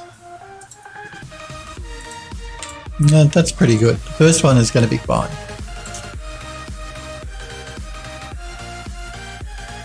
Yeah, I'm back on your birthday, Quick Draw. Oh, well, we'll have to remember to say happy birthday next on the 7th of January. You want to say how old you're turning? You don't have to. Let's send this back to Max. Okay, so we've UV mapped that up now. We don't have to worry about that asset. 33. Oh, okay. Cool. You getting up there? Oh, that's not that old. No, 30s is not old. And you're old enough to enjoy all the sins in life. Well, I guess once you're 18, you're old enough, or 21 in some countries, but no, 33 is nothing. Smurpery says lies, it's old as hell. It is not, Smurpery. That is not true. I'm in my 30-somethings, I'm not telling you what, but yeah, so 30s is fine. It's the best time in life. You know, you've lived long enough to get some wisdom, hopefully. But not that long that you're ready for the grave. So it's at that in-between period that's the best time in life. Cookie says 39.9. Pushing the 40, the big 40. Smurpery says, I want to be 25 again. Geez, I don't. Man, no. God, if I was 25 again, I'd probably be nearly dead. You guys know how wild I was when I was between the ages of 18 and probably 28. I was an incredibly wild child. I mean, wow. I won't say what I did, but man, I used to party hard. And then I've gone the complete opposite now. You guys know I don't drink or smoke or anything like that, but man, I used to. Yeah, so if I was to relive my 20s again, I'd be dead. I'm pretty sure I'd be dead. The 31 Cookie says, oh, okay, you're 31. Well, 31's, yeah, 31's young. You're a young'un. The 30s are the best time. Like I said, I'm in my 30s as well. Not telling you what number, but in my 30s. Getting up there. And I think it's the best time in life. Personally. Okay, let's send the railings over to UV and UV map them up because we're going to have to texture them up in Mari. What I'm planning on doing actually with my texturing this time is I'm going to do the base color texture in Substance Painter. Then I'm going to take that texture into Mari and overpaint it. That's because I've not tried using that workflow yet. We'll see how it goes. Android Lust, you're 28. Oh, you're a young'un. Not that young. Well, it's good, actually. It seems I've got quite a mature viewership on my channel, which is good. Not that if you're a younger person watching me, you can't. I mean, it's good. All age groups are fine. I'm very family friendly. So if you have kids that want to watch them, that's fine. You won't catch me swearing. Or generally not anyway. I try not to. I'm not saying I don't swear, by the way, but I generally try not to. It's not attractive to swear. You lied, you're 14, quick draw? Well, if you are 14, that's not a problem. That's not a problem at all. Or if if you lied and you're 88, then that's not a problem either. You're only as old as you feel anyway. Isn't that what they say? And that's true. We get too caught up on age in society, I think. It's really not important. Not in the grand scheme of things anyway. You're 42, Cookie says. Well, that doesn't matter what age you are. Like I said, you can be 14, you can be 22, you can be 44, you can be 66, 67, 91. It doesn't matter. Really not important. Android Lost says, wish I'd started 3D when I was younger instead of getting into trouble. Hey, listen, I wish I hadn't wasted so many years being a chef. I wasted 4 years becoming an apprentice, doing an apprenticeship as a chef. Then I worked for 2 years in the industry as a qualified chef, and then I left it and I never went back to it again. I mean, that's 6 years wasted. But you can't think of it that way. Don't think of it as wasted. Just think of it as finding your niche and what you want to do. But of course, the sooner you do 3D, the better you'll be. So, if that's what you want to do. Quick Draw says, Frank Sinatra said it best. That's right, Quick Draw. Frank did say it best. And Cookie says, I feel 42, so it must be true. Well, there you go. You're only as old as you feel, so it must be true. That's going to be fine. We are getting some stretching, which is the red. But that's not going to be an issue for us because I'm going to be placing metallic bands around the top and the bottom here anyway. Smokeberry says, I wish I'd stuck with it, but the book I had on 3D had a tutorial where the advice for creating a sloped base was to manually move vertices and eyeball the edge. And I thought, what the fuck, this book is useless. There's many different ways to come to a result in 3D. Who's to say one way is better than another? Everyone has their own preferred workflow. So there are a lot of ways to get to the same end result in 3D. No one way is better than the other. No one way is more right than the other. It's just whatever you as the artist likes. Which is, I haven't said it for a while. I used to say it ad nauseum at the beginning when I started streaming. The way I show you my workflow is my workflow. The way I like to do it. I'm not suggesting it's the best. I'm not saying it's the only, but I show you how I do it. And then it's up to you guys and girls to work out the best way that you want to do it. Because everyone has their own way of doing stuff. Not one way is better than the other. Or more correct than the other. Smokeberry says it was an inferior way. Well, sometimes it can be inferior, sometimes. Cookie says Unfold 3D is actually the best way to unwrap, though. It is. It is an amazing program. I love it, love it, love it. I have no affiliation, by the way, with this company. They don't pay me to say anything. But this is the best software I've used for unwrapping, bar none. It is amazing. It is fast. It is easy. It's relatively... I was going to say cheap. It's not cheap, but it's not mega expensive either. Not when you compare it to some stuff that you have to buy in 3D. So, and I think you can even lease it, like you can rent it, subscribe to it, like you can with every other piece of software now. So if you don't actually want to buy it, then you can just like subscribe for a month or two while you do your unwrapping. It's always an option. Mercury says, so then I didn't touch 3D again until college. Oh no. You love it too, Cookie. I'm glad that you love it too. I love it. Love it. Love it. It's great, great software. Amazing, amazing software. And particularly with the plugins you can get to send stuff backwards and forwards between the two programs, like Max and Maya, I think, and Cinema 4D have plugins as well. They're free plugins you can download and use if you use Unfold or Rhizome UV as they call the program now.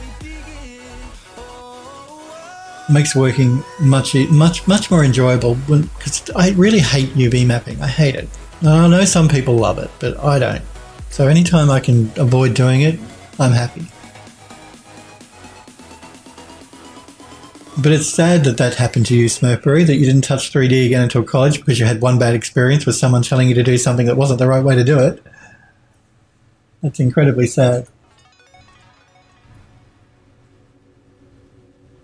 What have you posted here? Oh, Frank Sinatra. Quick Draw posted a link to Frank Sinatra here in the Discord server. I won't play it because I don't want to get caught for copyright. And, you know, copyright's getting really strict now on YouTube and on Twitch as well. So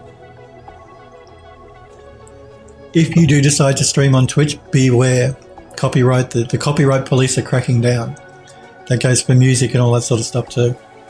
Which is why the stuff that I play you is all open, royalty-free stuff. That's why it's mostly EDM music, because a lot of EDM is royalty-free. I'd love to play some of my own music, but I can't. But I like all sorts of music anyway. I like EDM.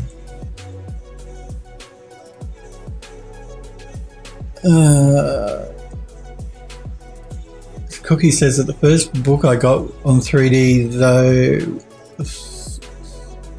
how to use NURMS in Maya, didn't even cover polymodeling. NURMS are still used.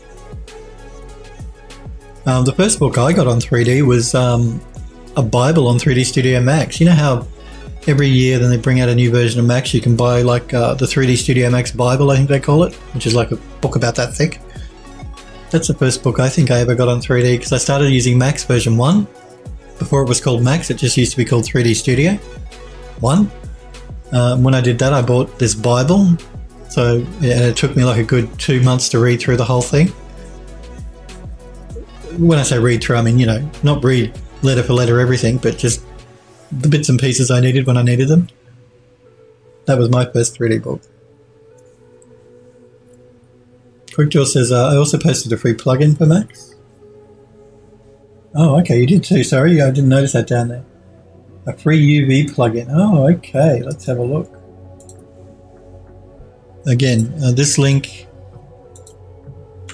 is in the Discord server. This is a free UV mapping. Text tools. I've used this before actually as well, many years ago. When I first started doing 3D work and working in Max, I used to have this installed. It's very good too for free plugin. So if you're not happy with Max's built-in UV tools, although they're very good now, Max's tools, this is a good plugin to install. For sure. Again, I'll pop that link in Twitch chat too for you guys to check out if you don't want to jump on Discord. I have used it. It is very good. But I love Unfold Rism 3D now because it does it automatically for me. But like I said, Max's built-in tools are very good too. Don't get the impression you need any other third-party plugin or program. You can make do with the tools inside of Max. It just takes longer, that's all. Just more manual work involved. That's the only difference. And if you do 3D for a living, sometimes spending €100 on a program saves you money in the long run because you get stuff done much more quickly. You can do more work. So you make up the outlay that way. And if you run a business, you can claim it on tax, all that sort of stuff, which is handy. But if you're just doing it for a hobby, don't think you need to buy anything. Just do it in your 3D program. Smurfberry says, I had one of those that had a bipedal rhino robot. Probably on the cover. Yeah, probably did. That's the sort of thing they put on the cover. Cookie says, you need Unfold 3D. Don't listen to Phil. No exceptions. No, I don't want to say that. I don't want people to think you need any. You guys see, I work with a lot of software. You can see I work with a lot of different programs. But that's because a lot of that stuff is stuff that work paid for. Because I work from home, work are really good in allowing me to install software that they pay for. Because it can get incredibly expensive otherwise. Just that Bentley software alone, that context capture, that's 10 grand, that photogrammetry software. I mean, no one in their right mind would spend 10,000 USD on a piece of software unless it's a business. And that's why I have it, because the studio pays for it, and the studio, I use it for the studio. So for my own photogrammetry, I use reality capture because it's quick and it's much cheaper. And of course I use Risum UV because it saves me a lot of time. Smurfy says probably the 3ds Max Bible for version 8. Yeah, 3D Studio Max Bible, that's what it used to be called. Yep. They bring one out every year. Pardon me. I'm losing my voice. Hang on. They bring one out every year because they upgrade Max every year. QuickDraw says text tools is really good if you're doing dev work. It's one great feature I use often where you can assign smoothing groups from UV shells. Very good for baking normal maps. Yep, that does sound useful. It's got a lot of really good tools in it though, text tools. Like I said, I used to use it back in the day when I first started doing 3D. So it's got a lot of good tools in it. So because not everything that's built into Max is UV unwrap tool is available in text tools. Text tools has a lot more options than Max's built-in tools. So yeah, by all means install it. But what it will do is it replaces Max's UV tool with text tools. Just bear that in mind if you do install it. You can't have both, it's one or the other. You can always uninstall the plugin and go back to Max's built-in tools, but yeah, just don't think that when you install text tools you've got two different UV workflows. It replaces Max's default workflow, which a lot of them do. So if you install a plugin. Okay, so we've UV mapped that up. That's good to go. Now let's we can't have a railing just looking like that. That's weird. Let's jump into the top viewport. We need to add some metallic bands to tie all these together. So let's use a cylinder. Actually, not a cylinder.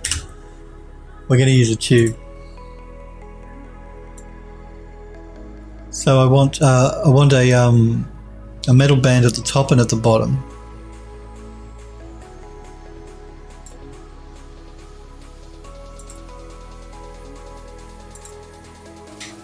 I'm going to jump into the Modify tab, and first thing I'm going to do here is I'm going to make it much more round. So let's knock that up to 48.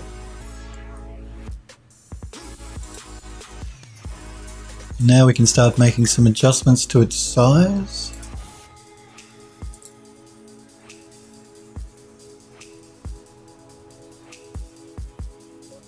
QuickDraw says, I don't believe it does that anymore. Oh, okay, it has its own menu that works in tangent with Max's UV editor. Well, there you go, I've been schooled. It has been many years since I've used it. It used to replace the Max's UV tools, but according to QuickDraw, that is not the case anymore, which is good to know. QuickDraw says, Smebbery says the bad book was the Gmax Bible. Okay. Oh, Gmax. Gmax was the free version of Max that Autodesk played with releasing years ago. It's not available anymore, but a few years ago now, Autodesk decided to release a version of Max that was free, and they called it Gmax. It was sort of like it was Max, but it was like not the full featured Max. And they've since done away with it.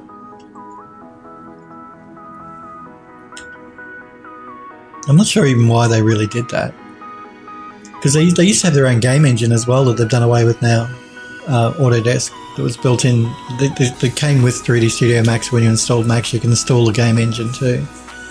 Which I can't remember what they called it. I think they've replaced it with something else now, but the original game engine isn't there anymore either. QuickDraw says, anyone miss Digital Tutors? They merged with Pluralsight, and videos have never been the same since. I used to watch a lot of Digital Tutor stuff. I didn't realise that they'd merged QuickDraw. It's been a while since I've looked at any tutorials, but that's unfortunate. Because I used to like their tutorials. I thought they were really good, some of them.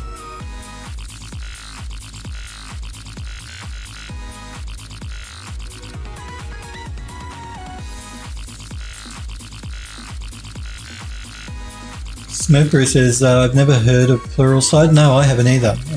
I've not heard of Pluralsight either. I mean, digital tutors, of course, I know, but not Pluralsight. Just going to bring this down because we don't want too high a band at the top here.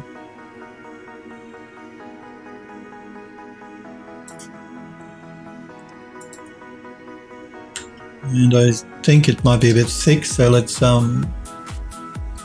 reduce the radius a little bit.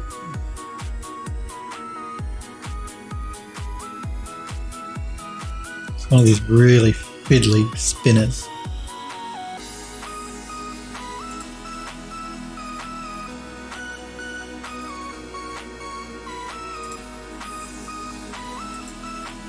Gonna pull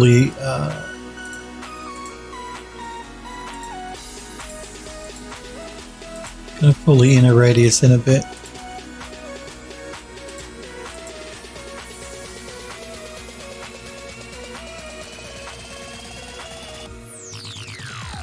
Cookie says, I have all the DT videos are there now. Okay.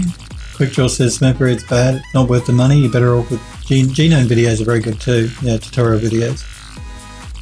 And Android Lust says, I've been to Pluralsight a few times looking for a quick tutorial. I believe most, if not all, the tutorials are pay to watch. Yeah, it's like the rest of the everything else in the world now. You got to pay.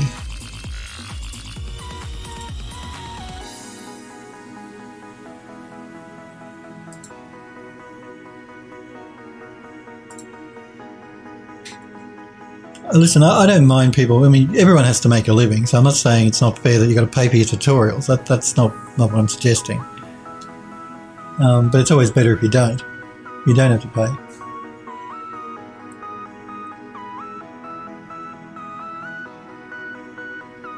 Cookie says, Pluralsight has some good courses, just depends on the instructor. Like in Gumroad has some good stuff too. Quickdraw says, yes, you can get some really, really cheap or free stuff on Gumroad as well. ArtStation as well, which is what I was talking with Smurfberry about at the beginning of the stream. You can probably find some stuff on ArtStation too.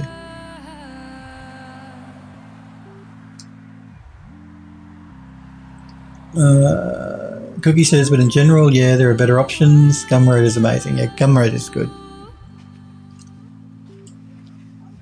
And Gumroad is a place where you can sell your stuff as well if you're so inclined. I don't sell anything through Gumroad, but I know other people do, so.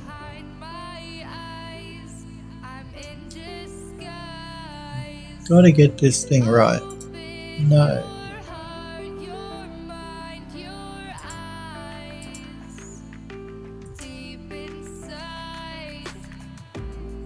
Quickdraw says, I need to merge my portfolio over to ArtStation. I've been out of the game for a while. Well, I was saying, I was talking to Smurfberry at the beginning of the stream. I have an ArtStation account that I opened a few years ago that was completely empty. I never put any work on ArtStation because I had my own website, phildoes3d.com, and plugged my own website.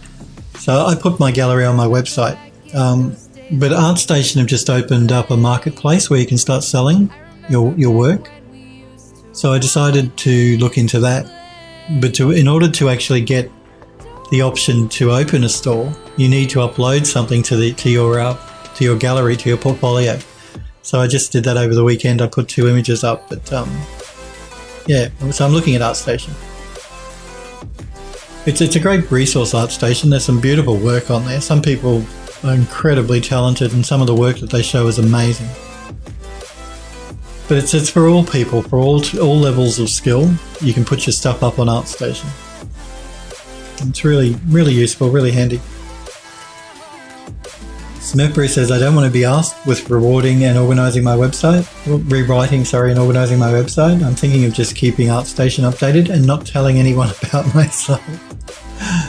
Smurfberry says, 99% of what I do with my site these days is my world building wiki. Okay.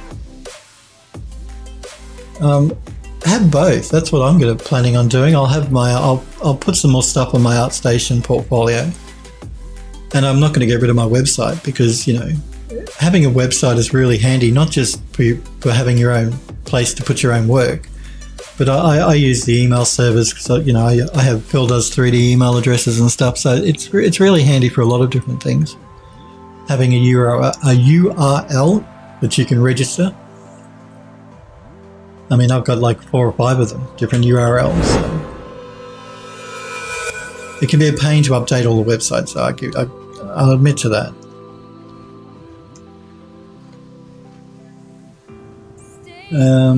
Smokeberry says, sometimes I use FTP to send random stuff to people. Yeah, FTP is cool too. Cookie says, makes you look all pro too, having your own site. Yeah, that's right. A lot of people that work in the IT industry want a professional looking email address. So say your name is Joe Blow.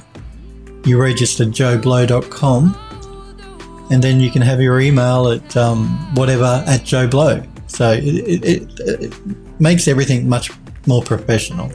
That and the fact too that say you're with an ISP, an internet service provider who gives you a free email address. If you ever leave that ISP, you lose that email address. And that can be a major pain, particularly if you've got clients and stuff. So having your own domain name that never changes for your email address, much more professional. You don't have to worry about if you change ISPs that you're going to lose your email address. Just a better way in general to go. Smokeberry says, I cheated and used tables instead of CSS to lay out my site.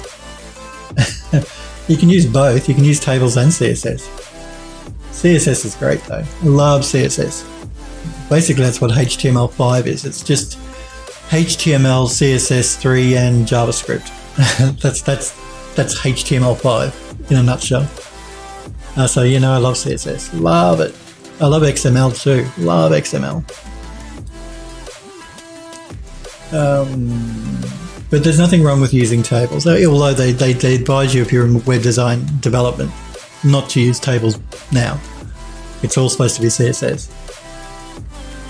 Tables used to be incredibly big. I still use tables occasionally, so don't tell anyone. Joe Blow at joeblow.com. That's right, Cookie. Or you could just have Joe at joeblow.com. Or even just J at joeblow.com. Whatever you can imagine, you can turn into your email address. And that way your joeblow.com email at joeblow.com will never leave. So long as you keep your registration of that website URL up, then you can have it forever. Joe at blow.com. Well, you could do that too. If you can register blow.com, but I'm pretty sure somebody has probably already taken blow.com. That's the only problem you can run into sometimes, is finding a URL that is available. But you don't have to get a .com. There's a whole range of different URLs. You know, Australia, you could have .com.au, or you could have. There's all these different ones now that they've added to. So if you can't get the .com, then look for one of the alternatives. QuickDraw says, I posted my website in Discord. It hasn't been updated in a number of years. Okay, QuickDraw.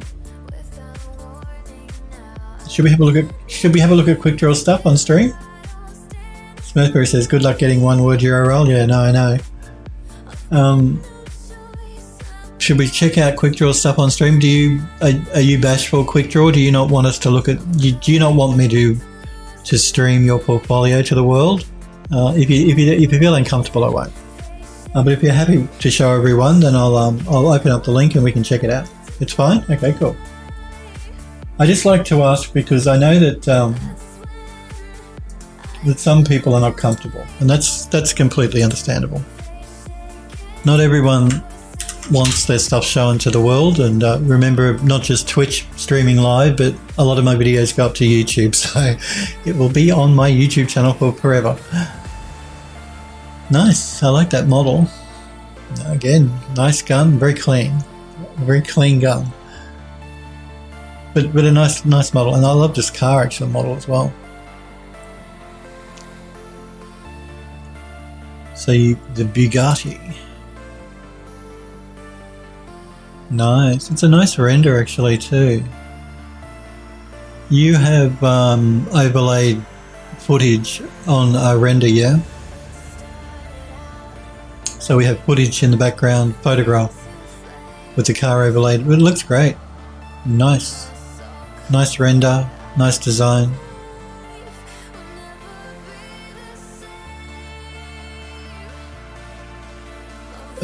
Android Lost says, Phil is going to say something about your cast. Android Lost knows me well. HDRI, oh, yep, okay, HDRI, yep, I understand. Backplate, yep, looks great though. Love the render, love the model as well. Nice work. And see, this is really good for a portfolio. QuickDraw has given us a nice range of stuff to look at. It's not all cars, it's not all guns. This is really important. Don't fill your portfolio with cars and don't fill your portfolio with guns. You can have a car and a gun or two, but show some different sorts of work, because if somebody wants to employ you, chances are you're not going to be making cars all the time or guns all the time. You're going to be doing different stuff. And it's important. It reassures an employer that you can do other stuff, that you can't. That the only thing you can do is cars and guns. It shows them that you can do other stuff, and it makes for a more rounded person as well. If you can model stuff that's not cars and guns. This is very nice. A nice render. What rendering engine is this? QuickDraw. Like, is this Mental Ray, V-Ray? What render engine is it? Is it built in to the 3D program you use? I'm just curious. It's a nice render. Drummer! Good to see you, Drummer. I'm not anti-car, Smurfy. Don't you lie, Smurfy Barbecue. I'm not anti-car. That is not true. Just because I don't model cars or guns, no one else should. That's not what I'm saying. And actually, I told a lie, because I did model a car. When I worked on that Mad Max game, I modeled Max's car, that black, whatever it was. I did model a car. I have modeled a car, but I changed my own portfolio. I don't, and I've never done a gun. That's true. I've never modeled a gun. Drummer says, anyone want to one-on-one me in a cool math games chess? I don't play chess. Mercury says, that's why you have to land a gig working on Forza games. They wouldn't hire me, probably. Not after all my bitching about cars. No. Look, cars are great to model. I can see the appeal. Don't get me wrong. I can see why they're appealing to model. The same with guns. Guns are an interesting object to model. And I'm not saying don't model them. I'm just saying don't build your portfolio full of them. If you want to make cars and guns up the yin-yang, then you go for it. But just don't fill your portfolio full of them, because chances are, unless you go and work for Rockstar, maybe even then not, you're not going to be just doing cars and guns. It was Mental Ray, QuickDraw says. Okay, yep, Mental Ray. Yep, nice. It's a nice render. Nice scene. Yeah, no, it's very nice. Nice lighting. My only criticism, and take it just as an observation, is it looks a bit clean. Again, it gets back to this believability thing, and maybe it's the furniture looks a bit clean. I'm not suggesting you damage the furniture, but maybe just add a bit of a variation in the texture map to the colour, just to give it a bit more interest. But it looks great.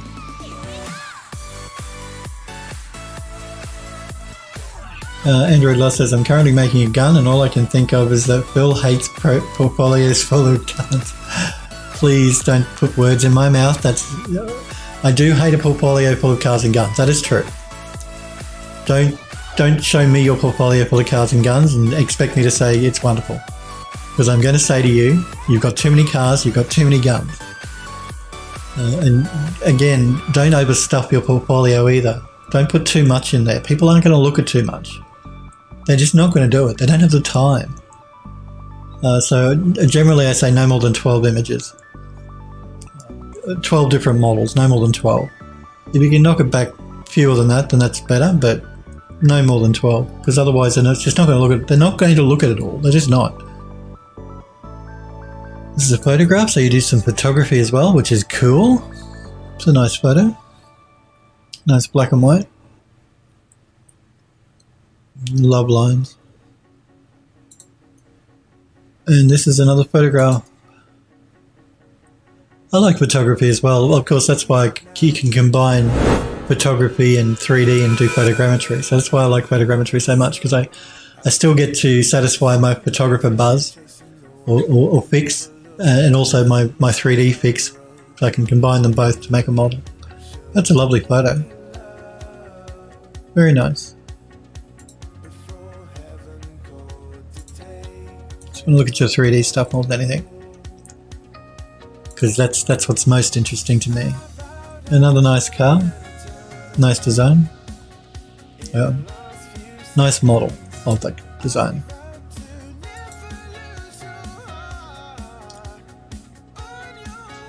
And it's okay, Android Lust, if you're making a gun. That's cool. It's all good. Quick Draw says, most of this is student work. I don't have any of my professional work posted. Coming soon. Oh, that's fair enough. It's very nice student work. Again, a nice render, a nice composition actually. Just simple composition looks great. Sometimes the simpler the scene, the better it can look. And that looks very nice. I like that.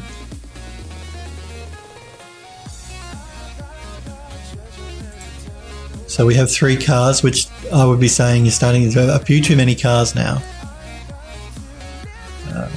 Good to see a plane. Plane is a good object to include. Very nice. Again, I like the composition of the scene, the lighting. And what do we have here? Oh, this is a train. Okay, nice. Untextured, which is fine. You don't have to, I mean, if you can texture your models up, it's always better. But if you want to show stuff and you don't want to texture, then it's still fine to show a render like this. It's a nice model. Very nice model. Looks great. And again, I like the design you've chosen to show the model off here. Just very simple, clean. Looks good. A lot of people tend to overcomplicate their what's the word I'm looking for? Their I want to say studio setup, but it's not studio setup. The environment that they're putting their model in. I like to overcomplicate things like that. It always looks better if it's simple. Composition, yes, that's it. They try and overcomplicate their composition. I mean, sometimes a complicated composition can look great, but don't underestimate just how good things that are simple can look. You know, that keep it simple, stupid, that KISS philosophy. You don't want to overcomplicate anything. And just like with a composition, you don't want to overload a composition with more stuff than it needs.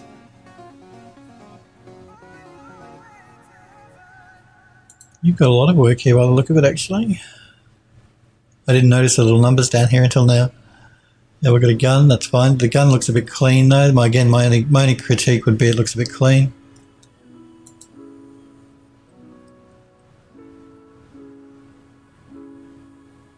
That's cool. Yep, very nice. I know the only thing that's sort of jumping out at me here are the walls. The walls look, again, too clean.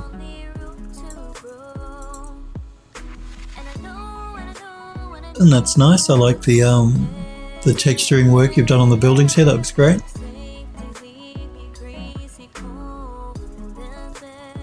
Very nice. Nice texture work.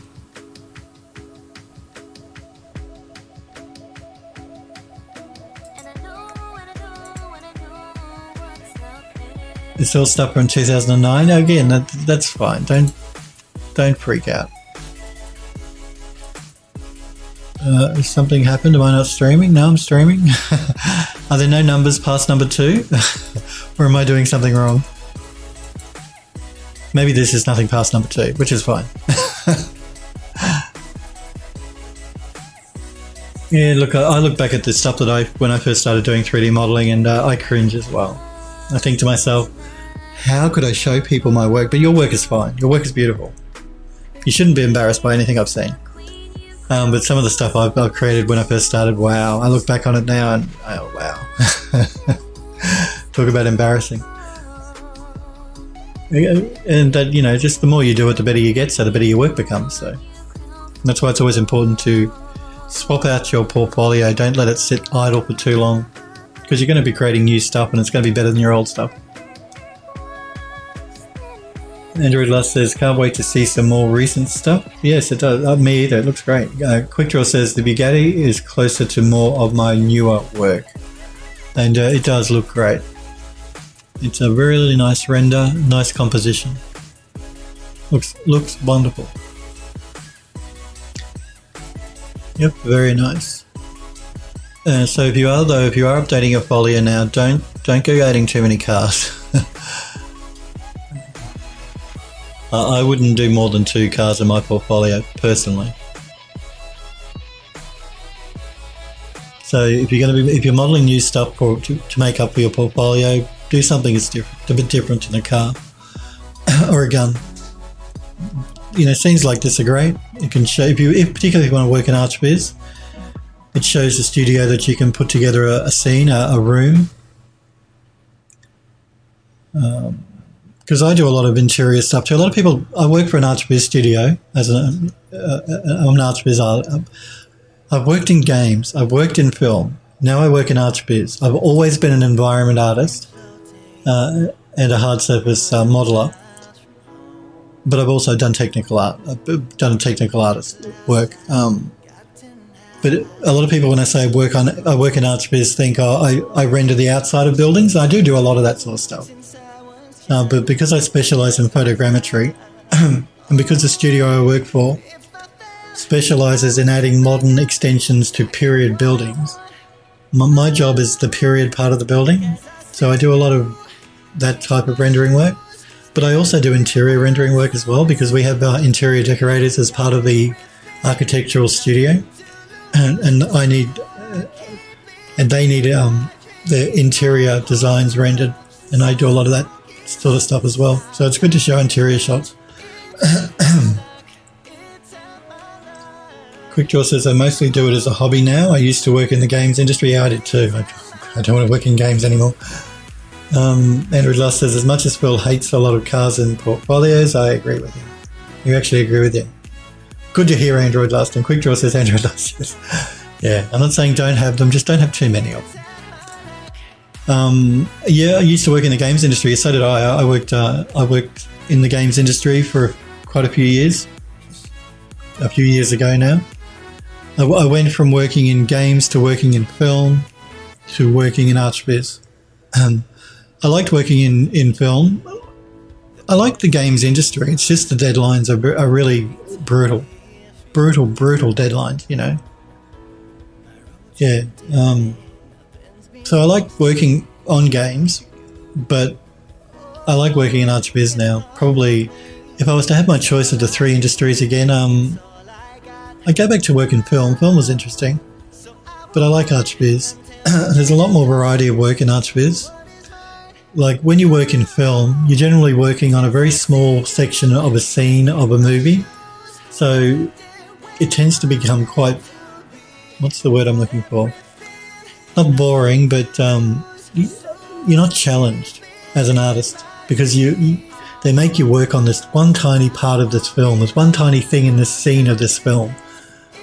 So that can get a bit boring. Working in games, again, was fun, but the deadlines were brutal and the hours were brutal. So ArchViz is sort of like a nice combination of them both, where I get a lot of variety of the types of work I work on, but with realistic deadlines. So yeah, I've been in ArchViz now for quite a few years.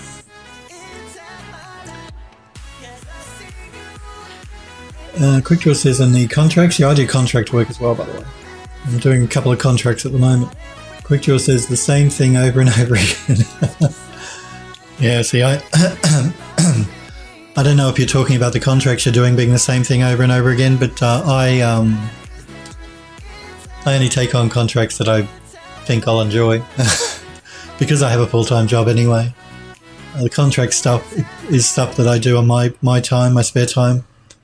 And I'll only work on something as a contract if I think it'll be fun to work on or I'll enjoy it. If it's something that's going to be boring, then I won't take the contract on. And that seems to suit me well. Like I said, I'm doing a couple of contract jobs at the moment. Yeah, it's cool. It's all good. It's all good. I love what I do, so that's fine. I don't mind work. Quick Draw says the same thing over and over again. Yeah, it can get boring. Hey, but it's easy to do once you've done it once. If you keep doing it over and over and over again, you should be able to do it with your eyes closed. But it can get boring. And I probably wouldn't go back to working in games unless I was going to make my own game. So if I decided to make my own game, and that the previous project to this, the House on the Hollow that we did in UE4, I talk about maybe turning that into a game. We'll revisit that maybe in the next year at some stage. So if I make my own game, fine. I never say never though, because the minute you say that you'll never do something, you end up doing it. That's what I've found anyway. 3D boring? No way. Android Dust says, I agree. 3D can never be boring. Come on. 3D can never be boring. Let's save our scene there. I think we might call it a day there for today, guys and girls. That's the one I want. I will be back on again tomorrow, live at 5 p.m. Pacific in the US. But remember, tomorrow will be our last stream for this year. Then I'm going to be taking, I'll be off until the 7th of January 2019, so I'm taking 3 weeks off. I know I normally take 2 off over Christmas period, but I'm doing 3 this year because I've got to fly up to Queensland and down to New South Wales and back to Victoria, so I'm sort of traversing the country to visit my sister and my brother over Christmas, New Year. So yes, tomorrow's stream, the last one for 2018, and then I'll be back on January 7. I do want to thank you guys and girls very much for hanging out with me today and watching and being here. You have a tattoo of on your forearm that says moving birds. Well, that's commitment right there, Quick Draw. So yeah, guys and girls, hopefully I will see you guys tomorrow. If you can't make it tomorrow, I want to wish you a happy New Year and Merry Christmas now. But I'll be back on again tomorrow for our last stream of 2018. Hopefully I will see you guys and girls tomorrow. You guys take care. You have a good night too, and hopefully I'll see you tomorrow, guys. See ya.